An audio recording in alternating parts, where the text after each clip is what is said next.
Hello everyone, this is Eva. Welcome back to my channel, and if you're new here, welcome. Today I'm going to be exploring a topic that's been on my mind a lot, and I'm going to see how I do using the cards to kind of help me process my thoughts and maybe bring up some things I hadn't otherwise thought about, and hopefully give us all some sense of guidance and support for this topic that, I'm sure if you're tuning into this, you're probably interested in it too. So today we're going to be talking about, I'm going to use my paper to kind of help me focus. We're going to be talking about politics, but not specifically so much as how we remain in love while engaging in politics / civil discourse. So the key words here are love, engaging, and discourse. How do we remain in love? I'll go into what that means to me anyway, while being involved in these difficult things. And I'm talking about politics that decide our elected leaders, but it could be for you, perhaps it'll resonate more for like office politics or family politics or something like that. So that's where we're starting. And I'm going to just fold this here. I want to pull some cards. I thought I would start with a deck that is how politics feel to me a lot of the time. This is called the Alleyman's Tarot. It has extra cards that I may get out too that are more like oracle cards. But this deck is kind of an assembly of different artists' work. You have different backings on the cards here, because these are each tarot cards that came from different decks. And the fronts are, some of them are historical decks, and some of them are modern decks. Some of them are published elsewhere, and some of them aren't. Okay, I don't know for sure which ones are or aren't, but there should be one tarot card in here for every one of the 78 tarot cards in a normal deck. But there also might be a couple extras. Sometimes there were extras, and then I decided to leave them in because they kind of have different meanings. There were a lot of death cards, for instance, in the Alleyman's Tarot, and I did not leave them all in, but I might have one or two extra. We'll see. Yeah, so this is how politics feels to me, like an assembly of all these different energies. And you'll notice too in this deck, there isn't a whole lot of green or plant life. And so it feels like a much more urbanized deck or modern, not as close to nature, which to me, this is one of the rare cards that is close to nature. And this is from the Blood Moon Tarot, which I actually own as a separate tarot deck, and it's full of nature. But you'll see here, there's not a lot. So it feels very much like man-made and mechanical, which is how politics feels to me a lot of the time. And so after we've pulled some cards from here, we'll pull some cards from other decks too, to kind of get a feel for how we remain in love while engaging in politics or civil discourse. So what guidance does the universe have for us today, our guides? What guidance does the universe, our guides, have for us when it comes to remaining in love? I will have to define what that means to remain in love. Maybe I should do that first. Yeah. So you'll have your own definition, I'm sure, and you want to think about this on your own, or pause the video and think about it before we continue here. But to remain in love, love is divine energy that spawns the whole world. To me, it spawns the every seed. It's like sunlight. Speaking of which, this sort of feels like that. It doesn't have to be personified, but some people do personify it, of course, as God or other deities, or just Mother Nature, right? The goddess, all those kinds of entities. But to me, it's It's an energy that existed before the world, and it created the world, and we know love when we have experienced it in various ways, right? Love for family, love for food, love for nature, love for our, our dear ones, and love for our pets and things like that, right? It lifts us up. It makes us feel expansive. It makes us feel hopeful. There's so many ways to define love, and of course there's no end to defining love. But to remain in love is to see the divine in the other person, to have compassion for them. But it can also be tough love. I like to say lean into love, and sometimes love has to be tough, right? You have to have tough love. So it doesn't mean just lay down and give everybody what they want. No.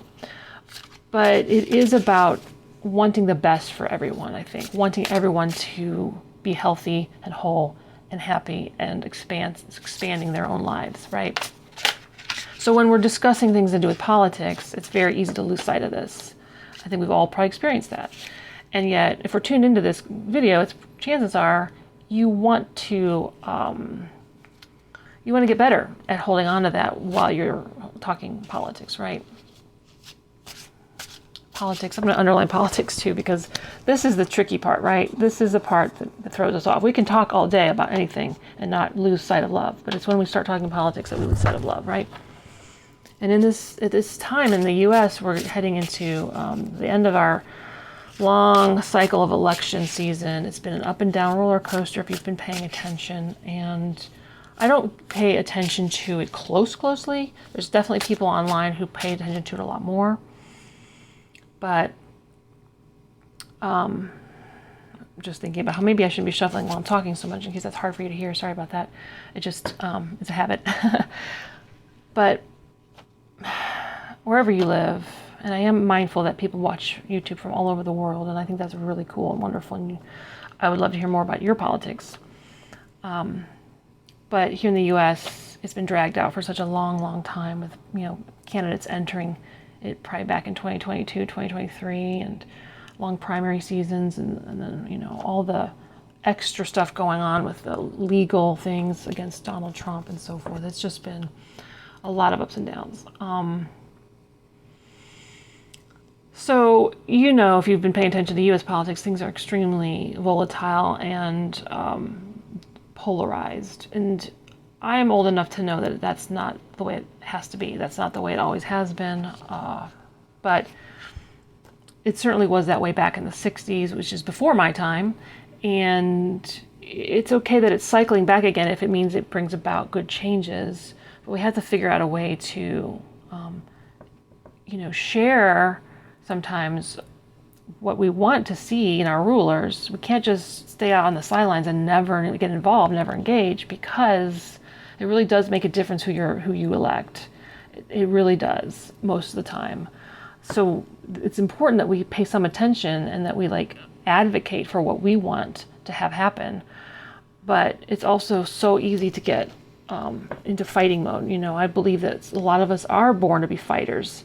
We do have to go to war, so to speak, in terms of, becoming attorneys who fight in the courtrooms, becoming people who can, advocate for others, becoming activists, even protesters. That's a warrior mentality, and I think some of us are really gifted to do that. Others of us are going to be more the lovers. We're going to be more the people who try to share compassion, try to be merciful, try to listen and learn what the other person is upset about. Why are they taking the opposite view that we have? What is it really bothering them? So we may not look like we're in the fight, so to speak, but we are trying to fight through love. We're trying to be compassionate, and often I believe it's love that is going to change people's minds more than arguing with them. So I do believe it's important to engage in politics and in civil discourse, but it's difficult sometimes to keep our eyes on love. So first I'm going to pull these cards because I've been shuffling long enough to see what we can see about political discourse. What do the guys want to show us? Yeah, I don't know. 3 to, let's see, how many cards? we'll start with 3. I might pull 2 more off the top to give like a 5 is kind of a number of strife and clashing, and in terms of how I read the tarot. So 5 feels like politics to me. And when I do political readings, I can see the 5 of Swords a lot. I see the 5 of Wands a lot. Let's see, yeah, 5 of Pentacles a lot. Let's see what comes up. What would you have us see, guys? I don't know what these cards are because the backings are also different, and I don't use this deck enough to know them that much. So, civil politics, politics, politics. Ooh, so we have the Queen of Cups. That is the person who really does want to bring about change. She feels her way through the world, but she's not unwise about it. She is a wise feeler, let's put it that way. So this is the person who pays attention to politics because they feel that the world is, it needs good care. It needs people to care for it. It needs people to look after the underdogs, the children, the orphans, you know, to look after the weak. That includes economically disadvantaged and so forth. More about politics. We have, okay, this makes me think of course, Gen Z, which I have some children who fall into that generation. This is the Page of Pentacles is often a student. It can be an older person who's a student, anybody learning anything. It's the person who's ready to like plant their seed. Like they've got some knowledge, they've got something to grow, and they're young enough to like have a lot of optimism and where can I go in the world? How can I plant this seed or invest this money? They're the future. They're the ones who are looking out to say, what are our leaders doing for us in terms of preparing for our future? Ooh, we did get that card. Look at that right in the center. Judgment. Ooh, so when it comes to politics, judgment would be the energy of great responsibility to manage the land, the people, and to like pay attention to long-term payoff or long-term outcomes, and to not just invest for the short-term, to not just take the easy way that involves, you know, making people happy, but actually selling them out in the long run. Or, for instance, climate change activism and concerns would fall under this category. Or, you know, how much oil and gas and fracking are we going to do versus setting up windmills and solar power and things like that. It's a very serious, sober look at the future and the past, and trying to do better with our future than we've done with our past. And it's also that sense of reckoning.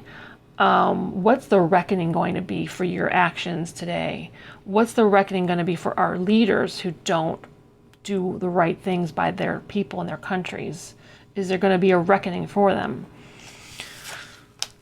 Seven of Pentacles is a very everyday, every man, every worker kind of energy. This is the farmer in his field. This is the truck driver driving down the highway. This is the teacher going to the classroom to teach students. This is the homemaker. This is the dentist. This is everyday people doing everyday jobs that keep the country running. And it's also a card of evaluation and revision. And so it's like, what are we doing for the middle class, and how are we helping everybody enter the middle class? How are we helping rise up people out of poverty? How are we keeping taxes fair so that the middle class can thrive? It's those kinds of questions, kitchen table questions. And finally, wow, Ace of Discs. This, interestingly enough, because it has this rather,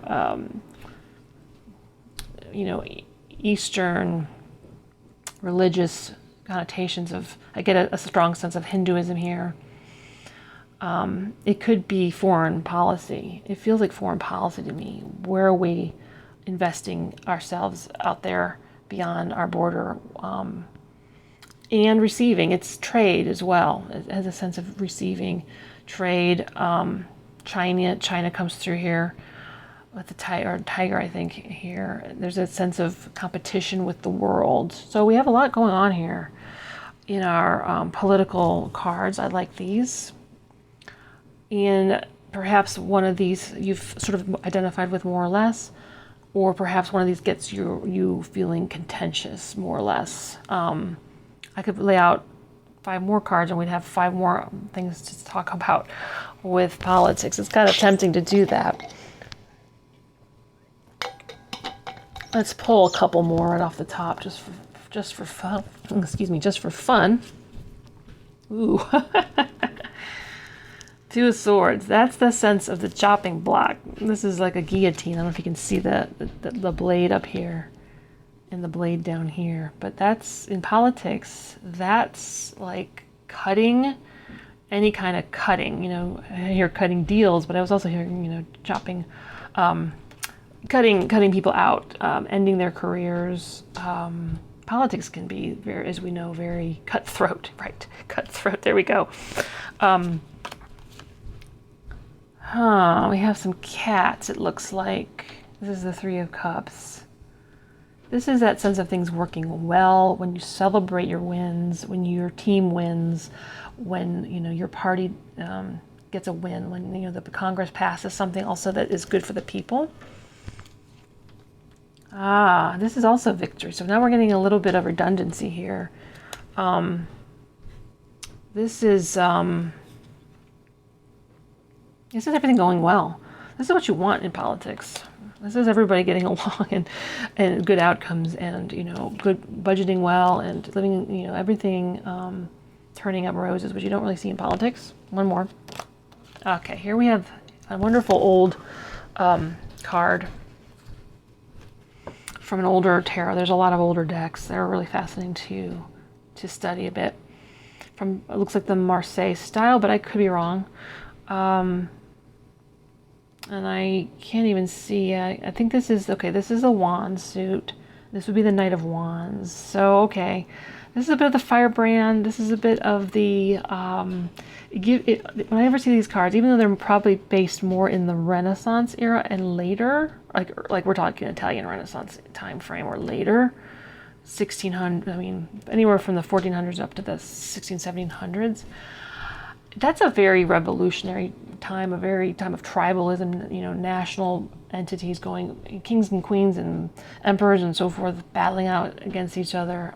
So this is the people on the battle lines who either want to sow chaos, who want to tear things down, or who think that the best way to get a better system, like to get a fairer political system, is to, take the war, basically bring about clashes, bring about, they might go into protests and start things, you know, they might, you know, it can also be the police stopping that. It's just all that energy. The Knight of Wands is a very energetic card. It's a fiery card.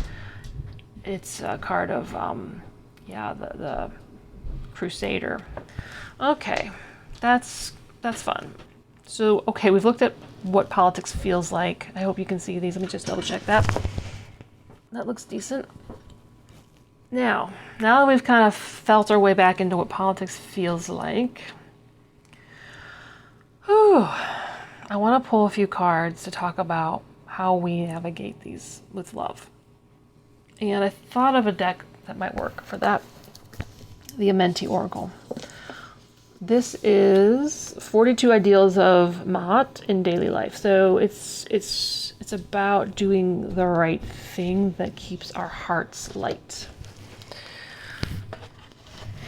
Okay. Like you can see, I speak with a good intent. That right there is what I'm talking about. Okay. Thank you guys. Please do speak to us through this deck. How can we remain in love while engaging in political discourse?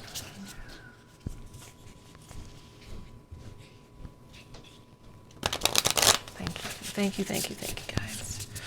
And thank you to all the viewers who are here for joining me and being with me in this little adventure of the cards. If you want to see more content from me in the future, I'd really appreciate if you subscribed and hit the bell to get notifications. I don't make a lot of content, but I am hoping to make more because I have a semi-permanent space now in which to do it. And my schedule is still pretty full, but I am trying to find like maybe one time a week or so, you know, once every week or every other week to film. But that said, I've said that in the past and it didn't work out. My kids have been coming and going from their lives, like coming back from college and so forth, and taking over the bedroom that I was using and things like that. So it's been a little tricky to do anything in a consistent way.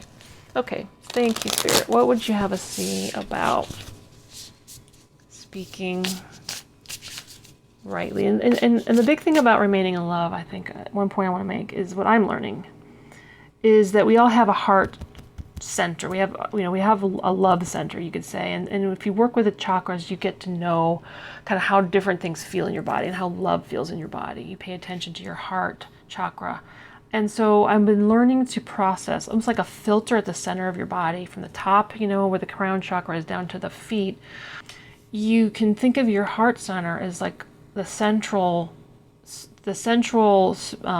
final place where all your thoughts and words and feelings, including those that come from your gut and your you know, your deepest instincts, think about them filtering through your heart chakra.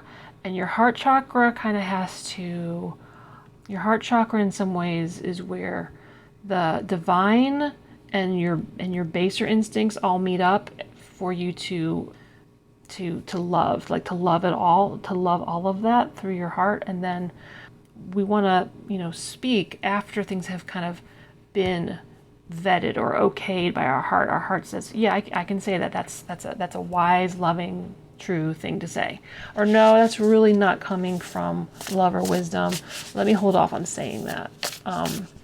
So having my heart chakra more activated and being more aware of it has helped me. But I will say this, it took me a while to get to that point. I had a lot of old stories and wounds and things to work through before I could get to that point. So if you're finding that difficult, it's probably because you have some wounding and some distrust and so forth that needs your loving care. You need to turn that love onto yourself before you worry about what you're doing in terms of other people. And that's a whole nother topic, which I love dearly, the topic of doing shadow work or working on ourselves in that way. I do really care about. But for today's purposes, we're just going to talk about how we remain in love if we already have a pretty good, strong sense of how our heart chakra feels and how it feels to love and love others, especially those that are different from us. I'm gonna pull top 3 cards, I guess, just to see what we get. I want to see what that one was too. I like that one. I spread joy. Let's keep that one up here. Top 3 cards, please. But yeah, plus any that flip or fall. I usually do that when I'm doing my own readings. If I'm saying a certain number of cards and some that also flip or fall out, then I take those as well. Okay, one more shuffle here, and we'll do that.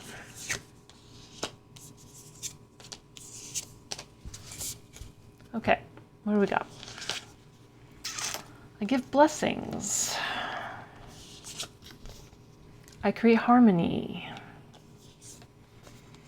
I speak with sincerity. I really love that one. I'm going to start here for a second. This is about, for me, this means, I like these colors here. Isn't that cool?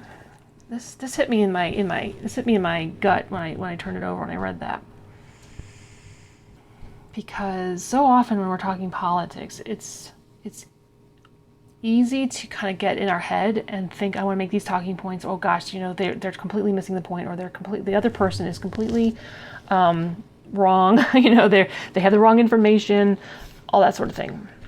And we are totally in our heads, or we're responding out of fear or responding out of anger, and that's more like that's in our gut or something like that. But to speak with sincerity is to check with your gut and say to yourself, wait a minute. Am I really saying what I truly believe? Am I just talking because I heard this talking point mentioned on cable news or something, you know, or the internet? Am I checking in with my gut before I speak? And what do I really know about this topic? Have I really checked to see if this is even true. Is this just a meme on the internet that I bought into really fast because it suited my purposes and I didn't even do any further research? We have to all understand that just as there's this huge blessing of information that we can share with each other through the social media, all these people who are, giving their perspectives from where they live and so forth. It's just as easy for people, governments even and so forth, to put out stuff that's totally false, right? So we have to really check to see whether we even know for sure that what we're talking about has the truth behind it. Have we checked? And when I say checked, I mean you gotta have some. We all need some better training in how to spot fakes and how to spot good sources. So that's just one element of it. But a big part of that is are you being sincere with this person as to your own flaws, your own weaknesses, I'm not sure about this, but I thought I heard, it seems to me that if, just like checking in to see if you're being honest and how you're conveying things, or are you just kind of on a roll and just excited and just want to win the argument, Let's step back here to this one. I create harmony. Again, it's not about winning any arguments. That's what the brain wants. The brain is not where love is. Love is not in the brain. Okay.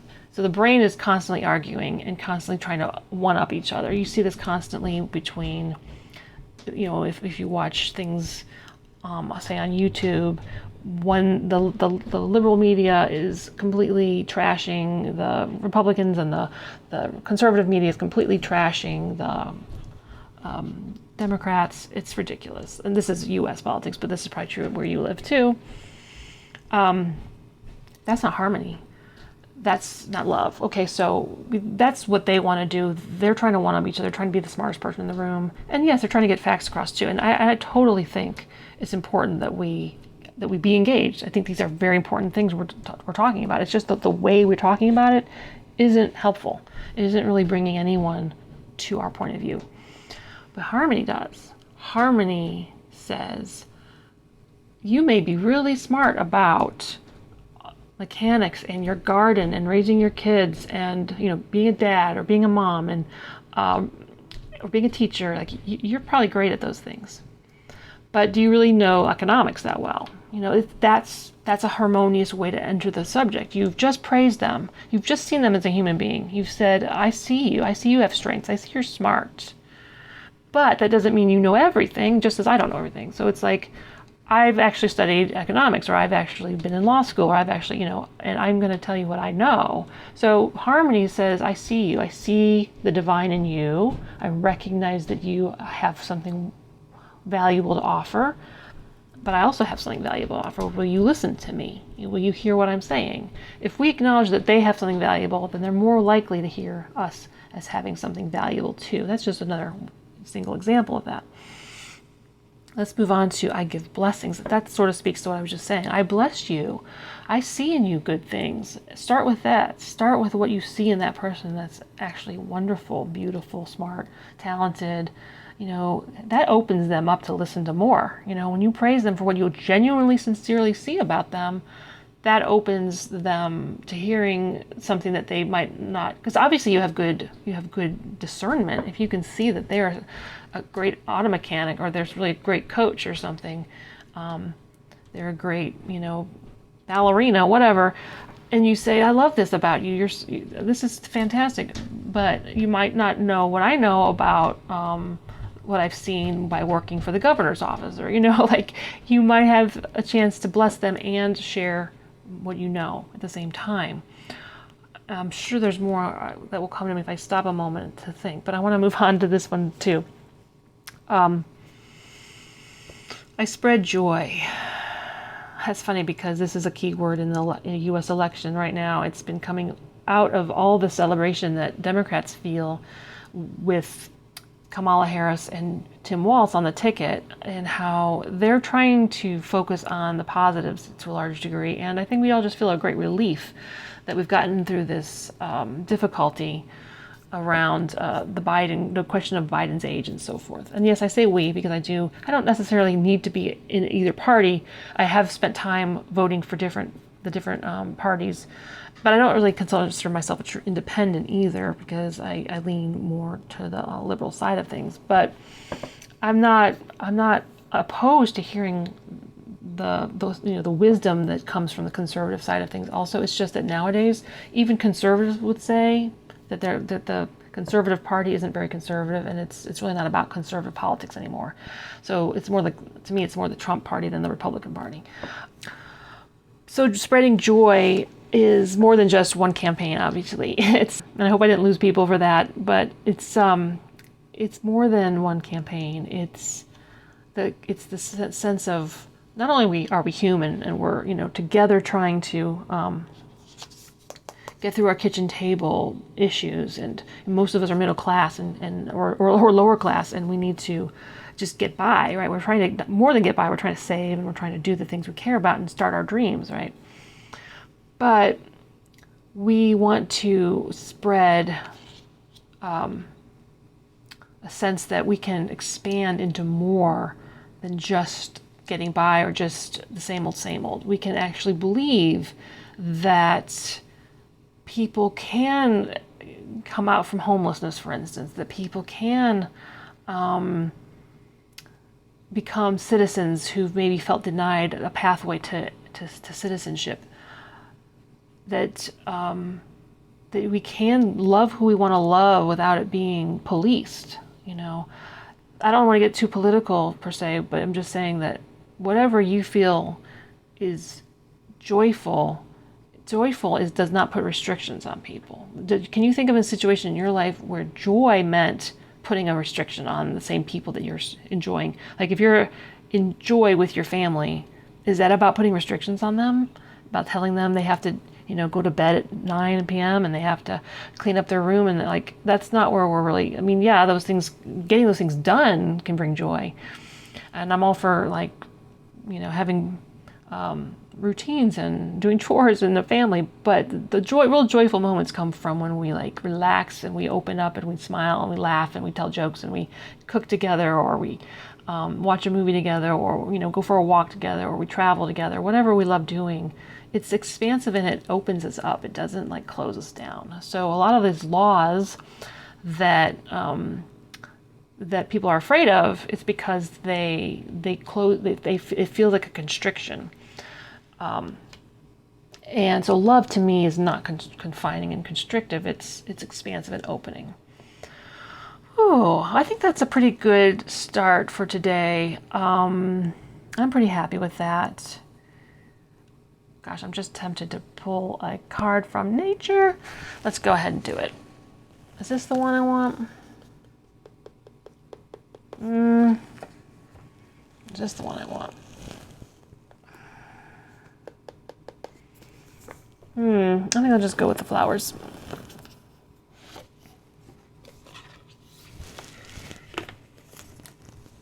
All good decks.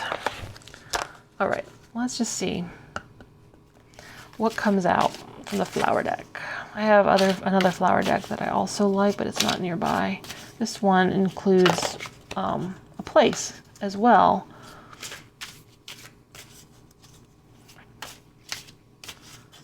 Top card, please. Let's enjoy a little bit of nature, because to me, nature is what's missing in a lot of our lives, and it helps us kind of calm down and see the bigger picture and realize we are part of a miraculous web of life, and it's very diverse, and it makes space for all beings, and all beings have their purpose. All of us have a purpose. I don't care what side of the political spectrum you fall on. As long as you can bring yourself into love, your purpose will do good in the world. You can be anything, really. As long as you do it in love, your purpose brings